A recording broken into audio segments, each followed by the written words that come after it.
अस्सलाम वालेकुम, मैं हूं रेहान तारिक और आप देख रहे हैं दास्ताक। सुप्रीम कोर्ट में आज 90 रोज में इलेक्शंस कराने के आईनी केस की समाअत हुई। समाअत के दौरान इलेक्शन कमीशन ने 11 फरवरी को इलेक्शंस की तारीख देकर मुल्क में आम इंतखाबात का बिगल बजा दिया है। सुप्रीम कोर्ट ने अपने हुक्मनामे के जरिए इलेक्शन कमीशन को सदर से तारीख से मुताल्लिक मुशावरत करके अदालत को आगाह करने का कहा था, जिसके बाद चीफ इलेक्शन कमिश्नर की सदारत में एक दफा एक वफ्द सदर मुमलिकत के ऑफिस में पहुंचा, जहां ये मुलाकात कम से कम 1 घंटे तक जारी रही। अटॉर्नी जनरल भी मुलाकात में मौजूद रहे और अब से कुछ देर पहले ये मुलाकात खत्म हो चुकी है। इस मुलाकात का हतमी नतीजा क्या निकला, इसका अंदाजा कुछ देर बाद या कल तक ही होगा। ताहम हमारे रिपोर्टर अवैस कियानी इस वक्त ऐवान सदर के बाहर मौजूद हैं। अवैस कियानी से ताज़ा तरीन सूरत हाल जानने की कोशिश करेंगे कि इस मुलाकात में हुआ क्या, कौन कौन पहुंचा और क्या डिस्कशन हुई है। लेकिन उससे पहले जरा सुप्रीम कोर्ट ऑफ पाकिस्तान की आज की समाअत पर पॉलिटिकल प्लेयर्स क्या राय रखते हैं, पॉलिटिकल स्टेक होल्डर्स इस फैसले को किस तरह से देख रहे हैं। पॉलिटिकल स्टेक होल्डर्स 11 फरवरी की इस तारीख को इंतहाई खुशाइन करार दे रहे हैं। इलेक्शन कमीशन और सदर मुमलिकत के माबैन होने वाली इस मुलाकात में क्या नतीजा निकला है। अवैस कियानी हमारे रिपोर्टर इस वक्त ऐवान सदर के बाहर मौजूद हैं, उनसे बात करते हैं। अस्सलाम वालेकुम अवैस, बहुत बहुत शुक्रिया आपके वक्त के लिए। आप ऐवान सदर के बाहर हैं, अब से कुछ देर पहले इलेक्शन कमीशन का वफ्द यहाँ से रवाना हुआ है। ये बताइएगा कि क्या कंक्लूसिव हो सकी ये मीटिंग, नतीजा खेज हो सकी, क्या कंसेंसस डेवलप हो गया कि 11 फरवरी को इंतखाबात होने जा रहे हैं। ये वो सवाल है जिसके लिए हम सब यहाँ पर बड़े बेताब हैं और अब हमारे जो है तमाम जो सोर्सेज हैं वो बिल्कुल एक्टिव हैं और अब ये चीज़ निकलने को है कि क्या 11 तारीख पे जो है वो इत्तफाक हो गया है या नहीं। लेकिन अभी जो बिल्कुल ताज़ा तरीन है वो तो आप तक पहुंच चुकी होगी कि जो लेटर जो निकला है सिकंदर सुल्तान राजा साहब की जानिब से सदर मुमलिकत को, इसमें बहुत ही एक अहम चीज़ है। इसके अगर वर्डिंग पे अगर आप गौर करें तो उसमें प्रपोज का लफ्ज़ इस्तेमाल हुआ है कि 11 फरवरी के लिए जो है वो प्रपोज कर रहा है चीफ इलेक्शन कमीशन। तो अब ये जो ख़त लिखा गया है ये इस मीटिंग के बाद की सूरत हाल है।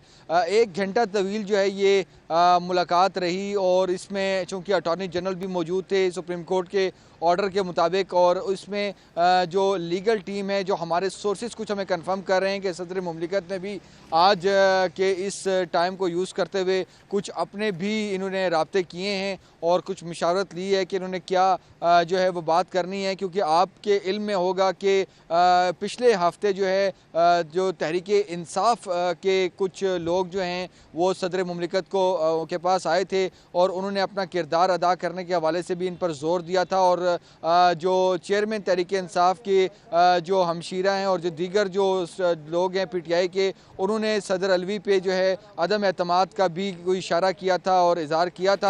सदर मुमलिकत के ऊपर भी प्रेशर तो है, लेकिन आज एक और डेवलपमेंट ये भी तो हुई है कि इलेक्शन कमीशन ऑफ पाकिस्तान के स्टांस में भी खासी फ्लेक्सिबिलिटी आई है। वही इलेक्शन कमीशन जो सदर मुमलिकत की एडवाइस पर जाने को तैयार नहीं था ऐवान सदर में, वो इस समाअत के बाद फौरन पहुंच गया और आज ही की तारीख में पहुंच गया। फिर उसके बाद जिस लेटर को आप रेफर कर रहे हैं उसके अंदर प्रपोज्ड का जो लिखा गया, यानी election commission of Pakistan conformation के साथ ये तारीख नहीं दे रहा 11 फरवरी की, सिर्फ तजवीज़ है और अब सदर मुमलिकत के मशवरे के ऊपर मुनसर होगा। तो ये दो बड़ी इंपॉर्टेंट डेवलपमेंट्स है। अभी आप क्या समझ रहे हैं, क्योंकि कल सुबह 9:30 बजे फिर सुप्रीम कोर्ट ऑफ पाकिस्तान में समाअत होने जा रही है, तो क्या कोई हतमी तारीख सुप्रीम कोर्ट ऑफ पाकिस्तान के सामने रखी जाएगी या फिर बताया जाएगा ये कार्रवाई सुप्रीम कोर्ट की डायरेक्शन पे हो गई है, मुलाकातें हो गई हमारी, बस ये सरसरी सी कार्रवाई होगी। बिल्कुल आपने बजा तौर पर बात की है और देखें एक जमूर टूटा है, बर्फ़ पिघली है और हमें याद है कि जब असम्बलियाँ तहलील हुई उसके बाद फौरी तौर पर जो है वाने सदर जो है सदर मुमलिकत ने जो है वो दस्तखत किए थे असम्बली टूटने के हवाले से और नोटिफिकेशन के हवाले से, और उसके बाद एक प्रोसेस का आगाज़ उन्होंने किया था और चीफ इलेक्शन कमिश्नर को बुलाया जाता रहा, उनकी दरख्वास्त की जाती रही, 2 दफ़ा 2 दिन इंतज़ार किया जाता रहा ऐवान सदर में, लेकिन सिकंदर सुल्तान राजा और ना ही कोई इलेक्शन कमीशन का कोई और मेंबर जो है वो यहाँ पर आया। तो यकीनी तौर पर आज एक जो है बर्फ़ पिघली है। लेकिन ये आप बहुत ही अहमियत की बात है कि आज ये तमाम जो कंसल्टेशन जो हुई है इसका जो सहरा है वो चीफ जस्टिस ऑफ पाकिस्तान को जा रहा है, क्योंकि इलेक्शन की जो डेट है जो सदर अलवी ने पहले जो प्रपोज जो दे दी थी, तजवीज़ कर दी थी 6 नवंबर की गालिबन, तो उसमें उन्होंने ये लिखा था कि जो हमने जो लॉ मिनिस्ट्री से जो बात की थी और लॉ मिनिस्ट्री और इलेक्शन कमीशन का मौक़िफ़ एक ही है। लेकिन उसके बाद जो सवालात पैदा हो रहे थे इलेक्शन की तारीख के हवाले से और बहुत से सवालात उठ रहे थे जो कि आज सुप्रीम कोर्ट के चीफ जस्टिस के इस अमल ने, जो कि उन्होंने जो चीफ इलेक्शन कमिश्नर और सदर मुमलिकत को एक टेबल पर बिठाया है, वो सवालात जो मनफी सवालात थे अब वो दम तोड़ चुके हैं। और जो डेट की आप बात कर रहे हैं, इत्तफाक़ राय की, वो अब एक लेटर जो लिखा गया है इस पर रिप्लाई आएगा। जो हमारे ज़राए अभी कुछ हमें कंफर्म कर रहे हैं कि ये तहरीरी तौर पर सदर मुमलिकत ने कहा है कि ये तहरीरी तौर पे भी होना चाहिए, तो लेटर फौरी तौर पर जो है वो रिलीज़ करवाया गया है और अब इस पे जो है रिप्लाई होगा। और यही तमाम तर जो यहाँ पे मशावरत हुई है और ये जो तहरीरी तौर पर जो लेटर लिखा गया और उसका जो जवाब आएगा, यही सुबह जो है जो सुप्रीम कोर्ट में पेश किया जाएगा और मोस्ट प्रोबेबली जो है 11 तारीख। जी, लास्ट इन वेरी क्विकली बताइएगा कि आपने कहा कि अटॉर्नी जनरल भी थे, इलेक्शन कमीशन के मेंबरान भी थे, ऐवान सदर में कुछ लीगल लोग भी थे, कुछ और लोग भी थे ऐवान सदर में इस मुलाकात का हिस्सा थे?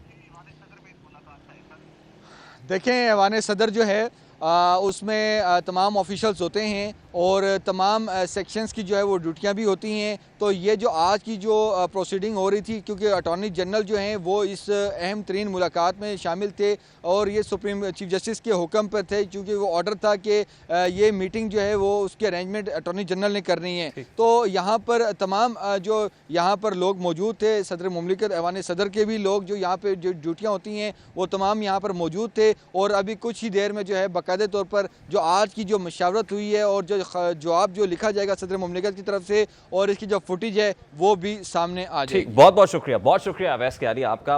Let's see what news from the centre. जैसी खबर कोई आती है कॉन्फर्मेशन के साथ वो बताएंगे कंसेंसस हो सका कि नहीं हो सका। तमाम चीफ जस्टिस ऑफ पाकिस्तान की दी गई ऑब्जर्वेशन और अहकामात इंतहाई मुदब्बिराना थे आज की समात के अंदर। वही उनकी जानिब से कुछ गलतियों और खामियों की निशानदेही करना भी काबिल तारीफ था। चीफ जस्टिस ने माजी में की गई गलतियों की गहराई में जाने से इज्तनाब बरता है और कहा है कि अगर खिलाफ वर्जियों पर सजा या तौहीन अदालत के अमल में जाएंगे तो इलेक्शन कमीशन, सदर, पीपल्स पार्टी, हुकूमत, पीटीआई सब कसूरवार ठहरेंगे। उन्होंने वादे किया कि पीपल्स पार्टी ने राय शुमारी के हक में जाकर 90 रोज में इलेक्शन कराने की राह में एक रुकावट पैदा की। सदर को तारीख देने का इख्तियार था, लेकिन उन्होंने मुबहिम खत लिखकर और तारीख तजवीज़ करके अपने फराइज से मुंह मोड़ा। इलेक्शन कमीशन ने सदर से मुशावरत ना करके भी आइन की खिलाफ वर्जी की। हुकूमत ने सुप्रीम कोर्ट के हुक्म ना मानकर और फंड्स ना जारी करके भी तौहीन की। चीफ जस्टिस ने सबकी गलतियों की निशानदेही करके इलेक्शन कमीशन को पाबंद किया कि वो सदर से मुशावरत करके आज ही इलेक्शंस की तारीख का तयन करे, जिसका ऐलान खुद सुप्रीम कोर्ट करेगी और इस तारीख पर इलेक्शंस ना कराने वाले अंजाम भुगतेंगे। आज की समाज से ऐसा महसूस हुआ है कि जैसे सुप्रीम कोर्ट ने इलेक्शन कराने का वजन खुद उठाया है और वो अपने फैसले पर पैरा भी देगी। इससे कबल साबिक चीफ जस्टिस के दौर में इलेक्शंस की ऐसी तारीख दी गई थी जिस पर अमल नामुमकिन हो गया था। खुद सुप्रीम कोर्ट अपने फैसले पर अमल दरामद कराने से कासिर रही, लेकिन आज चीफ जस्टिस ने एक मुदब्बिराना कदम उठाया है और ऐसी हिदायत दी है जिस पर किसी को एतराज नहीं है। ऐसा हुक्मनामा जारी किया जिस पर इख्तलाफ की कोई गुंजाइश बाकी नहीं है। सुप्रीम कोर्ट ने आज अपने हुक्मनामे में उन तमाम अवामिल के आगे बंद बांधा है जिससे इलेक्शंस में ताखीर हो सकती थी। सुप्रीम कोर्ट की आज के हुक्मनामे में लिखा गया है कि इलेक्शन कमीशन ये बताया कि हल्का बंदियों का अमल चल रहा है। इलेक्शन कमीशन ने बताया कि हल्का बंदियों का अमल 30 नवंबर को मुकम्मल होगा, जिसके बाद हतमी हल्का बंदियों की इशाअत 5 दिसंबर को होगी। हल्का बंदियों का अमल मुकम्मल होने पर इलेक्शन कमीशन इंतखाबी शेड्यूल का ऐलान करेगा। इलेक्शन कमीशन के मुताबिक इंतखाबी प्रोग्राम 29 जनवरी को जारी किया जाएगा। तहरीरी हुक्मनामे के जरिए सुप्रीम कोर्ट ने बताया कि इलेक्शन कमीशन ने उन्हें बताया कि अवामी शमूलियत बढ़ाने के लिए आम इंतखाबात इतवार को कराए जाएंगे।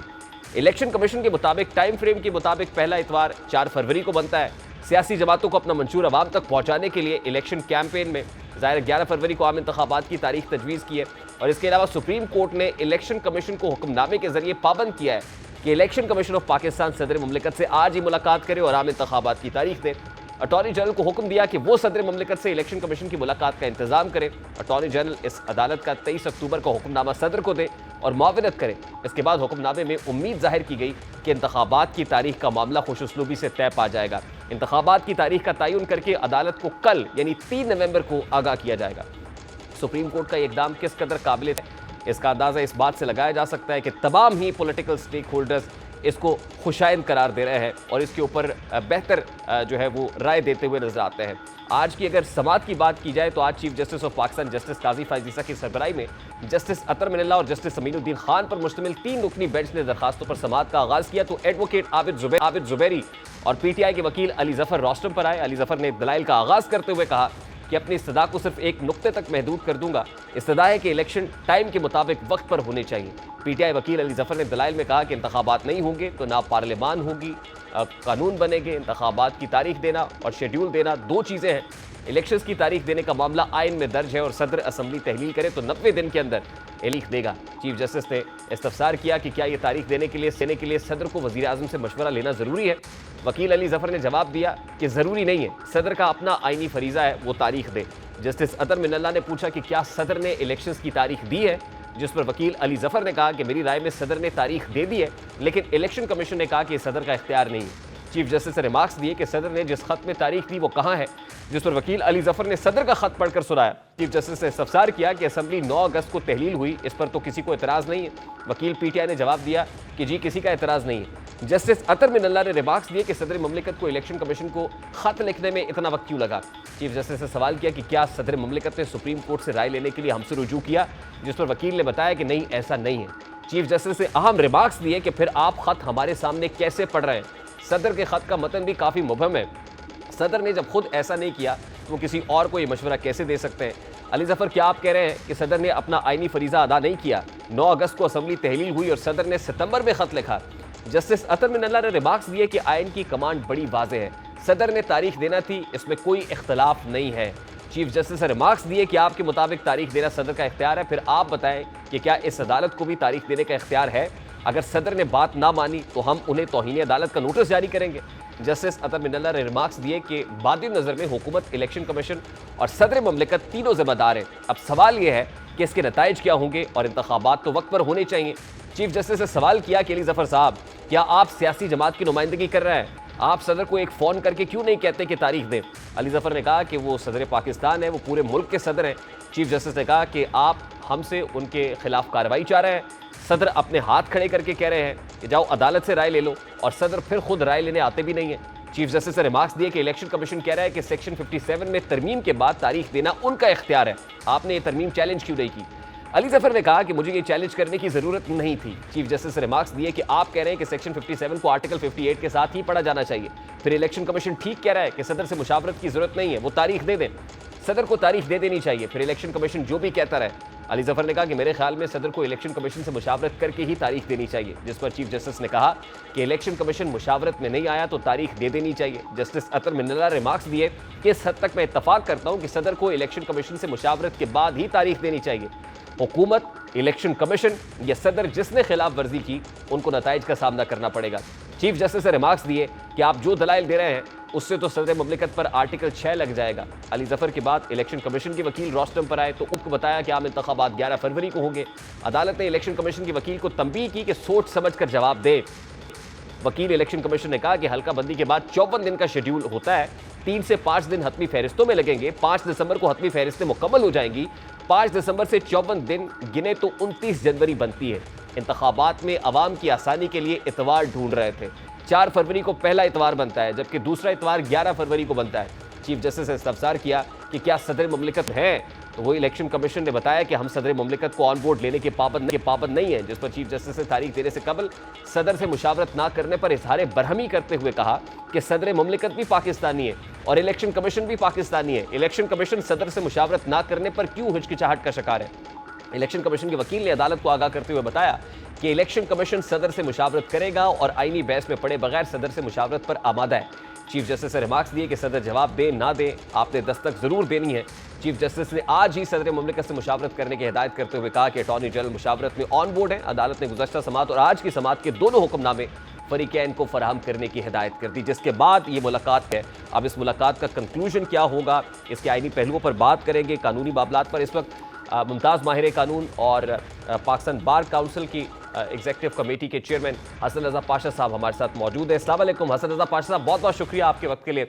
पाशा साहब, इलेक्शन कमीशन और सदर ममलिकत की माबैन मुलाकात ख़त्म हो गई है, लेकिन बहुत बड़ा सवाल ये है कि अगर ये मुलाकात कंक्लूसिव नहीं होती, यानी 11 फरवरी के इस तारीख के ऊपर सदर ममलिकत अग्री नहीं करते, तो फिर क्या होगा?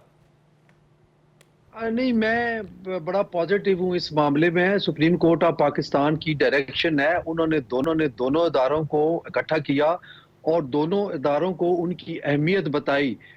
इलेक्शन कमीशन ऑफ पाकिस्तान को बताया कि जब सदर जो कि इस रियासत को नुमाइंदगी करते हैं, सरबराह हैं, वो जब बुलाएं तो आपको जाना चाहिए मशावरत के लिए। और लाइक वाइज सदर साहब को भी ये एहसास दिलाया कि आइन के मुताबिक इलेक्शन की डेट की अनाउंसमेंट सदर साहब ने करनी है, और दोनों अपने अपने जो आईनी उनके जो थे हदें वो उन्होंने क्रॉस की हैं, और दोनों ने ज्यादती किया, गलत किया। सदर साहब को पहले इलेक्शन अनाउंस करना चाहिए थी डेट, और इलेक्शन कमीशन ऑफ पाकिस्तान को मशावरत करनी चाहिए थी। और ये एक ऐसा मैसेज है दोनों के लिए कि दोनों की इज्जत भी रह जाए, भरम भी रह जाए, और इदारों की जो तकरीम है एक दूसरे को करनी है, इन्होंने इसमें एक लेसन है। तो मैं नहीं समझता कि इस बेनतीजा खत्म होंगे। यकीनन एक डेट अनाउंस की है, और हो सकता है सदर साहब उसी डेट को एंडोर्स करें, या फिर 5-6 दिन नहीं, लेकिन पाशा साहब मेरा सवाल यह है ना कि आज के अदालती हुक्मनामे से इस बात का तयन हो सका कि इंतखाबात की तारीख देना किसका इख्तियार है, सदर मुमलिकत का इख्तियार है या इलेक्शन एक्ट में तरमीम के बाद इलेक्शन कमीशन ऑफ पाकिस्तान का इख्तियार है? जी, ये बड़े इंपॉर्टेंट क्वेश्चन किया आपने। आपने देखा होगा कि जो वकला पेश हुए हैं उन्होंने यही कहा, इवन जो अली जफर साहब पीटीआई के वकील साहब हैं उन्होंने भी, और पीपल्स पार्टी के वकील जनाब फारूक एच नायक साहब ने यही कहा कि प्रेसिडेंट ऑफ पाकिस्तान ने आर्टिकल 48 सब क्लास 5 के तहत इलेक्शन की डेट देनी थी, जो कि नहीं दी। और बेंच की तरफ से भी यही क्वेश्चन आया कि सदर मुमलिकत ने आईनी जिम्मेदारी पूरी नहीं की और गद्दारी के मुर्तकिब भी हो सकते हैं, चूंकि 248 की उनको वो हासिल है इंडेमनिटी, उनके खिलाफ नहीं हो सकती। लेकिन ये सदर साहब को करना चाहिए था और ये उनका इख्तियार था। नहीं तो सर, फिर पार्लियामान ने जो इलेक्शन एक्ट में तरमीम की थी, क्या वो तरमीम गैर आईनी और गैर कानूनी थी? वो कहीं इलेक्शन कमीशन ऑफ पाकिस्तान को एम्पावर नहीं करती कि वो इंतखाबात की तारीख दे? मैं अर्ज करता हूँ, जो सेक्शन 57 में पार्लियामान ने अमेंडमेंट की थी वो ये की थी कि पहले था कि सदर मुमलिकत की मशावरत से डेट की अनाउंस होनी है, और अब चूंकि वो अमेंडमेंट के बाद उन्होंने सदर के किरदार को बिल्कुल निकाल दिया और सिर्फ इलेक्शन कमीशन ऑफ पाकिस्तान को ये इख्तियार दिया। बट ऊपर लिखा है subject to constitution, this is very important. Subject to constitution जब आएगा तो फिर कॉन्स्टिट्यूशन भी आप देखिए इस हवाले से आर्टिकल 48 सब क्लास 5 उसमें वाज़े तौर पे लिखा है कि सदर मुमलिकत ने इलेक्शन की डेट देनी है। तो जब दोनों का कंपैरिजन किया जाए तो फिर अल्टीमेटली आइन ही जो है वो सुप्रीम है और आइन डोमिनेट करेगा ऑर्डिनरी लॉ पे। लिहाजा वकला ने भी इसीलिए यही कहा था आज हियरिंग के दौरान कि सदर मुमलिकत ने ही अनाउंस करनी है। नहीं, लेकिन फ्यूचर के लिए इसका जो प्रोस्पेक्टिव इफेक्ट है, सुप्रीम कोर्ट ऑफ पाकिस्तान ने कल, क्योंकि सुबह 9:30 बजे फिर हेयरिंग होने जा रही है, क्या सुप्रीम कोर्ट ऑफ पाकिस्तान ये फैसले में लिखेगी कि आइंदा सदर मुमलिकत ही इलेक्शंस की तारीख देंगे ताकि अब हाम दूर हो जाए? मेरा ख्याल है कि सुप्रीम कोर्ट ऑफ पाकिस्तान को इस फैसले में डिटेल के साथ जरूर आइन की इंटरप्रिटेशन करते हुए ये एक लाइन ड्रा कर देनी चाहिए, वंस फॉर ऑल सेटलमेंट होनी चाहिए। अब हर 5 साल के बाद अगर यही सिलसिला दोहराया जाएगा, क्या जरूरत है सुप्रीम कोर्ट को इंटरवीन करने की? क्यों नहीं आइन और कानून के मुताबिक इदारे अपनी जिम्मेदारी पूरी करके करते? तो मेरा ख्याल ये है कि एक ठीक, बहुत बहुत शुक्रिया। चीफ इलेक्शन कमिश्नर सरदार सिकंदर सुल्तान राजा ईवान सदर में सदर मुमलिकत से मुलाकात के बाद जब बाहर आए तो सहाफ़ियों ने उनको घेर लिया और उनसे पूछा कि मुलाकात में क्या तय हुआ है, क्या कोई कंसेंसस डेवलप हुआ या नहीं हुआ। उन्होंने खामोशी पर इक्तफा किया है और किसी भी सवाल का जवाब नहीं दिया। अभी इतलात है कि चीफ इलेक्शन कमिश्नर सरदार सिकंदर सुल्तान राजा की ज़ेर सदारत इलेक्शन कमीशन ऑफ पाकिस्तान का अपना इजलास जारी है, और ये भी इतलात आ रही है कि 3 तारीखें जो है वो सदर मुमलिकत के सामने रखी गई, एक 28 जनवरी और 4 फरवरी और फिर 11 फरवरी। तो इन तारीखों में से सदर मुमलिकत शायद मुसर है कि 28 जनवरी को इंतखाबात कराया जाए। लेकिन इतला ये भी है कि attorney general of Pakistan Mansoor Usman Awan की एक मुलाकात सदर मुमलिकत के साथ होगी। इससे पहले भी 1 घंटा मुलाकात जारी रही है, अब दोबारा वो सदर मुमलिकत से मुलाकात करेंगे और जाहिर है कल जो भी कंसेंसस होगा वो सुप्रीम कोर्ट ऑफ पाकिस्तान के सामने रखा जाएगा। 11 फरवरी की तारीख पाकिस्तान तहरीक इंसाफ को कबूल है या नहीं? तहरीक इंसाफ के सेनेटर हुमायूं महमद साहब इस वक्त हमारे साथ उनसे जानने की कोशिश करते हैं। अस्सलाम वालेकुम हुमायूं अहमद साहब, बहुत बहुत शुक्रिया आपके वक्त के लिए। ये जो 11 फरवरी की तारीख election commission of Pakistan propose कर रहा है, मुजव्वज़ा तारीख है, क्या सदर मुमलिकत इस पर एग्री कर जाएंगे? अगर मैं सदर होता मैं कहता कि यार ये लो आज के बाद 60 दिन, आज से 60 दिन करो और इस 60 दिन के अंदर इलेक्शन कर दो, बस बात खत्म। हुमायूं साहब, यानी आप ये समझते हैं कि 11 फरवरी की तारीख पे जरूरी नहीं है कि सदर मुमलिकत एग्री कर जाए? देखिए, दो चीजें हैं मेरे लिहाज से मैं ये समझता हूं कि ये इलेक्शन कमीशन जो है ना, मैं उनकी नीयत मुझे साफ नहीं लगती, टू बी वेरी ऑनेस्ट। ठीक है, वो कोई ना कोई बहाना ढूंढेंगे, कुछ करेंगे। मेरे लिहाज से एज ऑफ टुडे टाइम की और ये इनकी नीयतों की वजह से प्रेसिडेंट साहब को 11 फरवरी को एग्री करके इलेक्शन अनाउंस करवा देना चाहिए। हालांकि अगर मैं खुद होता तो मैं बहुत पहले ये करा चुका होता, मैं डेट दे चुका होता, बाद में देखता। लेकिन इससे पहले भी पाकिस्तान तहरीक इंसाफ ने बहुत सारे मौके जाया किए हैं ना, कि आपको याद होगा कि इमरान खान साहब ने उस वक्त एक मुज़ाकराती कमेटी बनाई थी, शाहमूद कुरैशी साहब को भेजा था और इंतखाबात की तो तारीख आ रही थी, लेकिन चेयरमैन पीटीआई ने फिर एग्री नहीं किया और मौका जाया कर दिया। नहीं, इसमें वो बिल्कुल गलत है, वो बिल्कुल गलत है। उनके जो 3 डिमांड्स थे, वो तीनों डिमांड्स हमने मान लिए थे, लेकिन जिस बात पे चेयरमैन पाकिस्तान तहरीक इंसाफ नहीं माने थे, वो ये था कि हमने कहा था कि 14 मई, उन्होंने कहा था, जो गवर्नमेंट थी पीडीएम वाले, उन्होंने कहा था 14 मई से आप दस्तबरदार हो जाओ और हम लोग 18 अक्टूबर से दस्तबरदार हो जाएंगे और किसी दरमियानी डेट पे हम लोग एग्री कर जाएंगे। ठीक है ना? इस रिकॉर्ड को देखते हुए आप कहते हैं कि सदर मुमलिकत को भी इस पे कोई डेडलॉक नहीं रखना चाहिए, बल्कि 11 फरवरी की तारीख पे एग्री कर जाना चाहिए? मैं ये समझता हूं कि उनको वक्त की नजाकत के लिहाज से ये जरूर कर लेना चाहिए। लेकिन मेरा एक और बड़ा एक सवाल मेरा बनता है कि जब चीफ जस्टिस साहब ये कह रहे थे कि ये प्रेसिडेंट साहब का इख्तियार है कि वो डेट दे, प्रेसिडेंट साहब ने तो मार्च में डेट दी थी। प्रेसिडेंट साहब ने तो 2 सूबों की जो इलेक्शंस हुए थे उनकी डेट दी थी। नहीं, लेकिन उसकी बात तो नहीं हो रही थी ना इस पिटीशन के अंदर, खास तौर पे, या उस पंजाब में इंतखाबात का मामला तो नहीं था।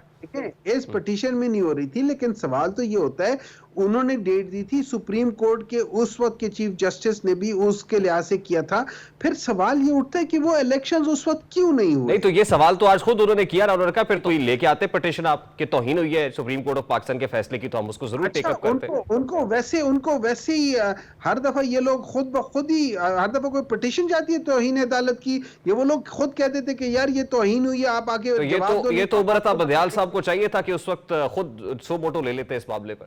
और सर जी, चलो उमर अता बंदियाल साहब ने अगर गलत काम किया था, तो ये तो चीफ जस्टिस साहब तो बहुत उस लिहाज से सही है ना, ये तो गलत काम नहीं करते। ये तो कहते हैं पार्लियामान ये और सारी चीजें उसूल पसंद हैं, तो इनको कर लेना चाहिए। इनको सवाल साहब, अगर इन पेचीदगियों में पड़ेंगे तो फिर ये इंतखाबात भी कहीं हाथ से ना निकल जाए। ये इलेक्शन तो होने दे, मेरा ख्याल सैनिटी प्रिवेल करनी चाहिए। बड़ा मुदब्बराना फैसला है कि आगे की बात करें। आप किन इंतखाबात की बात कर रहे हो? उन इंतखाबात की बात के जो अभी से ही ऐसे लग रहा है कि मैनिपुलेट हो रहे हैं। आप उन इंतखाबात की बात कर रहे हो जिसमें आप एक पार्टी को बिल्कुल उनके किसी वर्कर को इजाजत ही नहीं है कि झंडा भी उठा। तो आपको लगता है कि ये तहफुजात सदर मुमलिकत चीफ इलेक्शन कमिश्नर के सामने रखेंगे आज? आपका क्या मतलब है? ये इलेक्शन कमीशन के सामने पहले नहीं गई? नहीं, जाहिर है इलेक्शन कमीशन ने इंतखाबात कराने और ये इलेक्शन कमीशन पर बाइंडिंग है कि वो शफाफ इंतखाबात कराएं। वो उनको नजर नहीं आता, अंधे हैं, उनको नजर नहीं आता क्या हो रहा है। नहीं, लेकिन रिजर्वेशंस का जो अप्रोप्रिएट फोरम है वो तो इलेक्शन कमीशन ऑफ पाकिस्तान ही है ना सर। रिजर्वेशन का आपको क्या मतलब है? पीटीआई वालों ने इलेक्शन कमीशन को नहीं लिखा? डू यू थिंक कि हम लोगों ने नहीं लिखा? लेकिन अभी तो सुप्रीम कोर्ट ऑफ पाकिस्तान इस सारे मामले में पड़ी हुई है, वो खुद गारंटर है। आपको नहीं लगता कि अब हालात मुख्तलिफ होंगे जब सुप्रीम कोर्ट ऑफ पाकिस्तान खुद पड़ गई इस मामले के अंदर और एज ए जामिन जो है वो इस सारे मामले को देख रहे हैं और कल 9:30 बजे फिर समाअत होने जा रही है, तो अब हालात मुख्तलिफ होंगे? चले देखिए, आई होप के हालात मुख्तलिफ, आई होप के हालात सही तरफ जाएं, क्योंकि एक बात याद रखिए कि ये जो पाकिस्तान के जो माशी हालात खराब फिर होना शुरू हो गए, वो जो डॉलर नीचे जा रहा था, नीचे जा रहा, वो दोबारा ऊपर चढ़ा गया है। ठीक है ना? अब ये चीजें कभी ठीक नहीं होंगी जब तक पॉलिटिकल स्टेबिलिटी नहीं है। पॉलिटिकल स्टेबिलिटी जब तक फ्री एंड फेयर इलेक्शंस नहीं होंगे, फ्री एंड फेयर इलेक्शंस तब होंगे जब तक पाकिस्तान तहरीक इंसाफ मनो अन पूरी तरह उसमें इलेक्शन में हिस्सा नहीं डाल सकेगी, वरना कोई मुल्क, देखिए इससे पहले नहीं, ये तो Pakistan care taker prime minister ने कह दिया कि तहरीक इंसाफ पर कोई पाबंदी नहीं है इलेक्शन लड़ने की। यार या तो वो किसी और दुनिया में रहते हैं या हम किसी और दुनिया में रहते हैं। मेरे ख्याल में वो उस तरीके की दुनिया में रहते हैं। वो किसी जमाने में वो सिंड्रेला में होता था, वो 12 बजते थे, वो अचानक सारी चीजें बदल जाती थी और उस लिहाज से, तो वो किसी और दुनिया में रहते हैं। उनकी उस दुनिया में ये चीजें नजर नहीं आती। आपका मुतालबा ये कि 9 मई के जितने मुल्ज़िमान हैं उनको छोड़ देना चाहिए और फिर इलेक्शंस होने चाहिए, आप माफी का ऐलान होना चाहिए, ये कह रहे हैं आप? मैंने ये नहीं कहा, मैंने ये बिल्कुल नहीं कहा। मैंने कहा 9 मई के जो मुल्ज़िमान आपने पकड़े हुए हैं उनके ऊपर आप बिल्कुल केस चलाएं, उनके ऊपर केस चला के प्रूफ करें कि इन लोगों ने गलत किया। जिन लोगों ने गलत किया, जिनके ऊपर प्रूफ हो उनको सजा दे, जिन लोगों ने के ऊपर प्रूफ नहीं उनको तो फिर ये तो तेज रफ्तारी से मिलिट्री कोर्ट्स में ही हो सकता था। मिलिट्री कोर्ट्स के खिलाफ आप सुप्रीम कोर्ट में चले गए सर। उन लोगों को जिनको आपने पकड़े हुए, हम उनकी तो बात ही नहीं कर रहे ना। उनको तो आप स्लो स्पीड पे करें, फास्ट स्पीड पे करें, जिस मर्जी स्पीड पे बाशमूल चेयरमैन पीटीआई, ज़ाहिर है चेयरमैन पीटीआई भी उसमें है ना। आप जिन पे करना चाहते हो कर लो यार, जिन पे करना चाहते हो कर लो, लेकिन उसके अलावा बाकी के जो पीटीआई के, देखो पीटीआई के जो वर्कर्स हैं वो 500-600 तो नहीं है। ये कोई पाकिस्तान मुस्लिम लीग नून नहीं है, ये कोई पीपल्स पार्टी नहीं है, ये कोई जेयूआई नहीं है जिनके 100-150 बंदा हो। हमारे वर्कर्स लाखों में हैं। चले हुमायूं साहब, ऑब्वियसली ये तो इलेक्शंस में फैसला होगा ना, जाहिर है ये कोई सोशल मीडिया पे या कोई ट्रेंड्स बनाने पे तो फैसला नहीं होगा। मुझे ये बताइए कोई पीटीआई इस वक्त जहां खड़ी है कोई अलायंस करने जा रही है, कोई इलेक्टोरल अलायंस करेगी पीपल्स पार्टी से या जेयूआई से मुलाकातें हुई या दीगर जमातों से? देखिए मेरे लिहाज से अगर आप मुझसे पूछते हैं, अगर कोई पाकिस्तान तहरीक इंसाफ में कोई ये कोशिश कर भी रहा है कि अलायंस हो जाए, तो मैं समझता हूँ कि उनको अलायंस नहीं करना चाहिए। अपने बलबूते पे, अपने जो निशान है, बल्ले का निशान, उस निशान पे इंडिपेंडेंटली अपने स्ट्रेंथ पे जीते। आपको भी पता चल जाएगा कि यार आपकी स्ट्रेंथ क्या है, वरना ये सारे लोग जो है ना ये उल्टी सीधी बातें करते रहेंगे। बहुत बहुत शुक्रिया। पाकिस्तान को रोज़मर्रा के अखराजात पूरे करने हो, इलेक्शंस कराने हो या इदारों की बहाली करना हो, हर काम के लिए कर्ज़ों की तरफ देखना पड़ता है कि कहीं से कर्जा मिले और वक्ती मुश्किल हल हो जाए। नौबत यहाँ तक आन पहुँची है कि अब कर्ज़ों पर सूद इतना बढ़ चुका है कि वो सूद अदा करने के लिए भी कर्जे लेने पड़ रहे हैं। आज ही IMF का मिशन चीफ जोनाथन पोर्टर की सरबराही में वजारत खजाना पहुंचा है, जिसका मकसद 71 करोड़ डॉलर्स की अगली किस्त के लिए इक्तसादी जायजे पर टेक्निकल सतह के मुज़ाकरात करना था ताकि पाकिस्तान को कर्ज की अगली किस्त जारी की जा सके। लेकिन यहाँ सवाल यह है कि हम कब तक कर्जों पर अय्याशियाँ करते रहेंगे, क्योंकि कहना पड़ता है कि कर्जों के साए में हम पलकर जवा हुए हैं। कौमी निशा कशकोल बन गया है कौमी निशा हमारा। हर कौमी और इंटरनेशनल मालियाती इदारा हमें समझा कर थक चुका है कि आपको अपने अखराजात को कंट्रोल करना है। कम खर्च और ज़्यादा आमदनी के फार्मूले पर अमल करके तरक्की और कर्जों से निजात मुमकिन है, लेकिन हम इन इदारों की एक नहीं सुनते और ना ही हुकूमती सतह पर अखराजात को कंट्रोल करने की कोशिश की जाती है। इस हठधर्मी की हालिया मिसाल ये है कि निगरान हुकूमत ने आला इंतजामी ओहदों पर फाइज ब्यूरोक्रेट्स की तनख्वाहों और बरात में 1 अक्टूबर से 45% इजाफा कर दिया है। इंतजामी ओहदों को अमूमन मैनेजमेंट पोजीशन MP स्केल्स कहा जाता है। नोटिफिकेशन के मुताबिक ये इजाफा तमाम MP1, MP1, MP2 और MP3 स्केल्स के अफसरान की तनख्वाहों पर लागू होगा। इसमें बुनियादी तनख्वाहें, मकान के किराए और यूटिलिटीज़ भी शामिल हैं, जिसकी मंजूरी निगरान वज़ीर आज़म ने दे दी है। वजारत खजाना ने कहा है कि MP1 स्केल के अफसरान का माहाना मुआवजा 5,54,600 रुपये से शुरू होता था, जिसमें बुनियादी तनख्वाह, मकान का किराया और यूटिलिटीज़ शामिल है। ज़्यादा से ज़्यादा माहाना मुआवजा 6,99,250 रुपये माहाना था। अब कम अज़ कम मुआवजा 8,04,180 रुपये और ज़्यादा से ज़्यादा मुआवजा 10,13,920 रुपये माहाना होगा। इस ग्रेड के अफसरान को ट्रांसपोर्ट मोनेटाइजेशन अलाउंस की मद में माहाना 95,910 रुपये भी मिलेंगे, जिससे नजरसानी शुदा माहाना पैकेज 9,90,000 रुपये से 11,09,830 रुपये के दरमियान तक हो जाएगा। इसी तरह MP2 स्केल के अफसरान की कम से कम और ज़्यादा से ज़्यादा माहाना तनख्वाह बिलतरतीब 2,55,750 रुपये और 4,13,600 रुपये थी। अब ये कम अज़ कम 3,70,850 रुपये से 5,99,740 रुपये तक होगी। इस स्केल के लिए माहाना मोनेटाइजेशन अलाउंस 77,430 रुपये का और MP3 ग्रेड के अफसरान को माहाना 1,65,855 से 2,33,750 रुपये मिलते थे। ये रकम अब 2,40,460 रुपये से लेकर 3,38,960 रुपये कर दी गई है। ये खुला तजाद है हमारे अखराजात और हमारी आमदन के माबैन। अगर यही कुछ चलता रहे, कशकोल कभी टूट नहीं पाएगा। प्रोग्राम का वक्त अपने इंतजाम को पहुंचे। आपसे मुलाकात होगी इंशाल्लाह कल। अपना रखिए ख्याल। अल्लाह हाफ़िज़।